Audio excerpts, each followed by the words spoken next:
given us, and this is all in preparation. This is the kickoff for We Charge Bears. We Charge Bear Circuit. It's so cool. We got this on Fridays. We got Sunday Charge Up Smash. It's so crazy to think about all of this being in qualification for a big e-gaming event. And again, they're allowing us to host our second tournament with them. Our first was Summer Jam 12, and the fact that they're giving us this opportunity again certainly means a lot. It's a big thing for the Philadelphia Smash community, especially the stuff that we have grown so organically here at the laboratory. Oh, absolutely. I 100% agree with you. But you've been around for a while. I've been around for a long time. We haven't really done a circuit like this until now, and I'm happy that we're doing it because it gets more people trying to play Smash 4 in an era where people are starting to slowly drift away in lieu of the new game. So I'm glad that that the lab and All Charged Up are doing this in order to promote the game so that come Ultimate, everybody is ready to play it. No, and we saw earlier on this week on social media, Wadi saying that he was stepping away from Smash 4 in order to prep himself for Ultimate. You're absolutely right. You're seeing the top players kind of step away from this game, and really what's happening here is you are seeing people prepare for Ultimate by playing it here, and this is a qualification for an Ultimate tournament. Exactly. At NEC. So really, even if you win here, who knows what's going to happen when you get your hands on a brand new controller. game, yeah, or whatever you used to play, or you can just use a Pro Controller, a GameCube controller again. Who knows? Yeah, no, that's absolutely true. Now, the thing is, I do kind of wonder how many people would go to Pro Controller.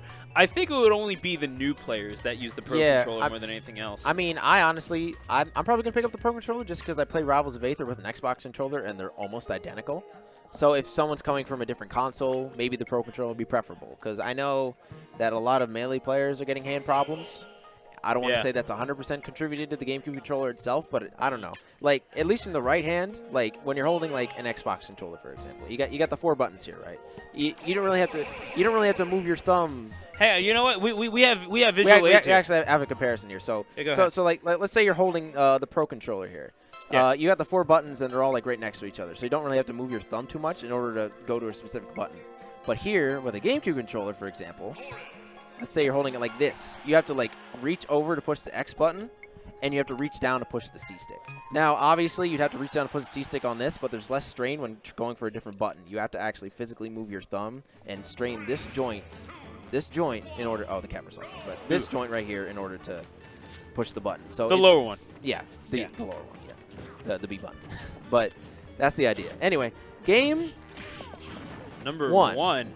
Juice versus MVP. Juice is going to be playing some Corrin here. He one popular thing that PR players do in round robins is they play their secondaries during round robin pools just to keep their main characters fresh for final bracket, and because they just want to like round robin pools are the perfect place to experiment with your secondaries if you're basically confirmed to get out. And the thing is that we have seen Juice win tournaments with the Corrin all by itself, so it's not like not a sleeper pick at all, of course. Absolutely. Plus, that's his main in doubles as well, alongside Beast, who we saw do. They do pretty well here at the laboratory. They did pretty good work here with Charizard Corrin, a team you don't see too often. But honestly, I personally think that you can make any character work in doubles. That's just my personal belief. I mean, Beast himself, he plays a combination of Mario, Fox, and indeed Charizard, as mentioned prior. Getting with the hilt of that sword was Corrin, again, being played by Juice, the #1 in Philadelphia. Who, again, usually is ZSS main, but you see a more conservative, more calculated Juice whenever you see the Corrin come out. MVP just hanging on for dear life. Yeah, barely surviving all these excursions here, and just looking for his opportunity here. But these spot dodges could easily get him punished if Juice starts to notice them. I mean, he's not able to take control of the stage at all. I mean, finally just getting something there, but punished for his overexertion off of the edge. And Juice will take the first stock of this matchup. All right, so MVP not doing a necessarily bad job. This is just kind of this is potentially a really difficult matchup for Mario. Like, obviously, once Mario gets in, he can do well against any character. But the difficulty comes for him against disjoints, like against swords. Like, he has a lot of trouble dealing with characters like Marth and Corrin because he can't deal with their hitboxes in certain situations. And I mean, how do you negotiate that in general? Because obviously, okay, Mario might have the approaching speed, might have the wherewithal in the air to eventually get in through, but if you're just getting tagged like that back air, which is absolutely vicious coming out of Corrin, that was... what do you do to negotiate that as a player? Like if you had to face off. If I had to deal with that, well, I mean, I wouldn't play Mario, but if I had to play, well, if I had to play Mario, I would actually be a little bit more patient. I kind of like when you fight a character that has more range than you. The idea is that you have to like bait them in to do stupid mistakes, because like obviously when you space, you have to push a button to space. So if you don't approach them first, then they'll start to come after you in order to get their percent lead. So and that's when you punish them for pushing a stupid button. So ground yourself. Yes, ground yourself. Don't go in the air too much. Don't approach that much unless you have a hard read on them. Like right there, that was a good opportunity, because he baited the perfect pivot from Juice and the grab, and he almost got punished for it, but it's not panning out. And, of course, we do know that Juice likes throwing out that back air. I mean, it provides such a humongous disjoint. Might as well. Yeah, give himself plenty of space, and he has gotten kills off of it like we saw that last stock in game number 1. But as we go to game number 2 in Battlefield, looks like MVP spending far too much time in the air, but not at his request for sure. Yeah, this is looking a little bit difficult for him. Oh, I like the damage, though, but he did not get the platform slide off that he wanted. If he did, that could have been a really nice jab block setup, and I think that is what he was going for. Didn't catch that neutral B in the air either.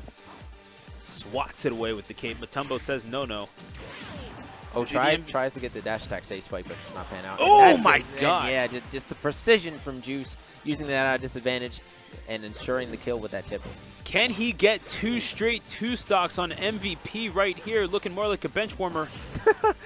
Which is unfortunate, because we know he's a good player, but man, this is the #1 in Philadelphia, just absolutely decimating a man. Yeah, absolutely. Like I'm watching MVP play, and he seems to be making smart, at least educated decisions. But he's just not breaking Juice's wall, because Juice is just on that. He's just on that next level. His reflexes are amazing. They're absolutely amazing. Oh, absolutely. And every time a tipper lines up, he will never miss it. That was a little bit weird, though. I think that tipper would have hit if he didn't touch the platform. That was a little weird, but nonetheless. Yeah, I just also want to mention that this was also a really, really bad counter pick for MVP. Corrin is so good on Battlefield. Her ability to use... Really, though? Yeah. And you know what? That gigantic F smash, that don't exactly hurt either. Oh, so, no. Yeah. He got poked in the bum, and he got knocked off the stage. So that is going to be that set. 2-0 for Juice. MVP making some pretty educated decisions throughout the set, but it was just not enough to warrant a game, or even stocks for that matter. Yeah, I mean, there's only so much that you can do against you. And the thing is that, yeah, the counter pick of the stage, maybe not the most well-advised in the world. Oh, yeah. Maybe you should have gone with a different character. But should have, would have, could have. Facts are facts. And the fact of the matter is that Juice has some of the best reflexes of any player in the city of Philadelphia. Yep. So possibly in the state of Pennsylvania. And frankly, not a whole lot of people have been able to even touch him in bracket. Yeah. And really has only gone down very recently to Bad Things or 6WX. Yeah, I mean, that's basically been it in recent memory. And obviously, Juice really outperforming people's expectations at majors. We saw at Glitch, he got fifth place. Yes. Eliminating Wadi, of all people, in a quick reverse 3-0 fashion. Yeah, really. Very, very powerful set to watch, because Game 5 was a bit of a smack. Oh, absolutely. Yeah, Game 5 was not close. But because Juice at that point had the read on him, and he was getting all the conversions he wanted. He got a little bit lucky in Game 3 with that SD, but after that, he just kind of pulled the set out of his hat and just decided he was winning. It's so crazy to see things like that. I mean, and it's not just this, because the thing is, I think I might have been the least surprised person to watch that set, because I get to watch this kid week in and week out, this young 18-year-old named Zamir Johnson, as we know him, but he bursts onto the scene as Juice, goes up against